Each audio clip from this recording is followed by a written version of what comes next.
नमस्कार दोस्तों, स्वागत है आपका साइंस ऑफ संस्कृति में। मैं आपका होस्ट एंड दोस्त पीयूष शर्मा हाजिर हूं आज एक नए टॉपिक के साथ।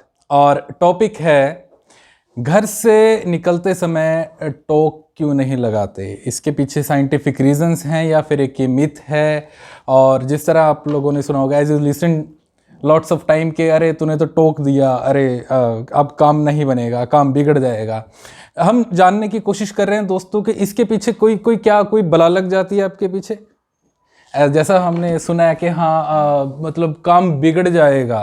वो क्यों बिगड़ेगा? We are going to check that thing कि इसका साइंटिफिक रीज़न क्या है, और that's totally based on science. ठीक है, जैसे आप जानते हैं हमारे चैनल का मोटिव यही है कि हम जो हमारे रिचुअल्स हैं हिंदुइज़्म के, है ना, हम इस पे बात कर सकें, इसके बारे में जान सकें कि कुछ मिथ हैं, है ना, हम कोई अंधविश्वासी तो नहीं है ना। That's totally based on scientific. और दोस्तों बात करेंगे, ज़्यादा लंबा समय ना खींचते हुए बात करेंगे टॉपिक के बारे में।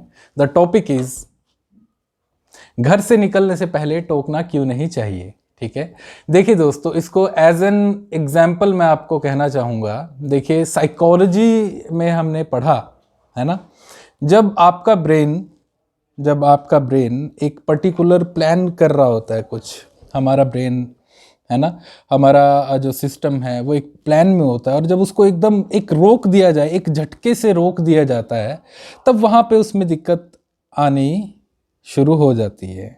एज साइकोलॉजी सेज कि जो हमारा ब्रेन है, और ब्रेन में जब हम कुछ प्लान कर रहे होते हैं, हमारे ब्रेन में कोई प्लान चल रहा है, मैं किसी काम से घर से जाने वाला हूँ, अभी निकलने वाला हूँ, एंड मैं भले ही जूता डाल रहा हूँ अपने पाँव में या मैं अपने कपड़े डाल रहा हूँ, बट प्लान वो चल रहा है ना। अभी मुझे घर से जाना है, देन मुझे ये करना है, देन मुझे वो करना है, और इस काम में मुझे ऐसे और ऐसे, फिर ऐसे, लाइक दैट, ऐसा ही होता है।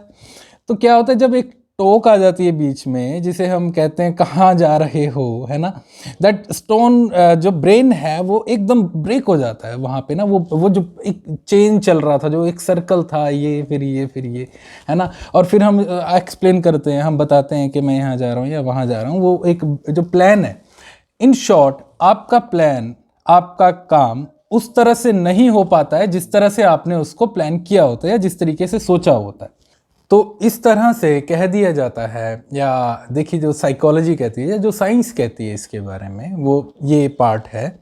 और साथ ही साथ आपको एक एग्जांपल देता हूँ, बेहतर एग्जांपल, है ना, कि जैसे we are going to run, और हम रनिंग कर रहे हैं, और रनिंग करते करते व्यक्ति को अगर आप एकदम रोक देंगे तो क्या होगा? कोई व्यक्ति रनिंग करता करता एकदम रुक जाएगा? नहीं रुक सकते हम। नेचुरली क्या होता है, हम नहीं रुकते, है ना, हम धीरे धीरे धीरे रुकते हैं। अगर रोक देंगे तो अनबैलेंस्ड हो जाएगा। अगर वो एकदम रुक गया तो अनबैलेंस्ड हो जाता है। इसी तरह जो माइंड को एक स्टॉक लगता है, वो अनबैलेंस्ड हो जाता है। हमारा प्लान, हमारे विचार, हमारा फोकस अनबैलेंस्ड हो जाता है।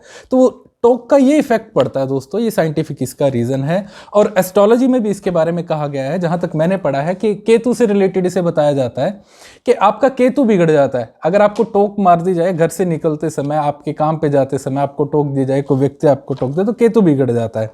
केतु बिगड़ता है तो थोड़ा काम बनने और ना बनने के थोड़े इस तरीके के चांसेस रहते हैं। तो ये दोस्तों हमारा ये विचार है इसके बारे में, और आप भी अपने विचार हमसे शेयर कर सकते हैं कमेंट सेक्शन में। और साथ ही साथ दोस्तों आपको एक बात और कहूँगा, एक विचार, है ना, ये टॉपिक के बारे में बात होगी, एक विचार टॉपिक से हट के जो मैं आपके साथ शेयर करना चाहता हूँ, कुछ ज़िंदगी के लेसन जो मैंने सीखे वो मैं आपसे शेयर कर रहा हूँ। और the lesson is whenever you lose, don't lose the lesson। समझ रहे हैं आप? देखिए, खोना और पाना जीवन का नियम है, ये तो चलता रहेगा जब तक मतलब जिंदगी है। कुछ पा रहे हैं, कुछ खो रहे हैं, खोना पाना ये चलता रहेगा। जब हम कुछ गवाते हैं, है ना, और जब कुछ होता है, कुछ मिस हैपनिंग होती है जीवन में, तो उससे एक सबक जरूर आपके पास आता है ना। और वो सबक नहीं खोना दोस्तों, है ना। वो जो चीज़ गई है उसे भूल जाइए, है ना, वो सबक मत खोइए। So when you lose, don't lose the lesson. मोटी बात है, बड़ी बात है, है ना, कहते हैं ना कुछ छोटी छोटी मगर मोटी बातें। तो इसी के साथ आज के इस प्रोग्राम में अलविदा, और हाँ, सब्सक्राइब प्लीज़। नमस्कार।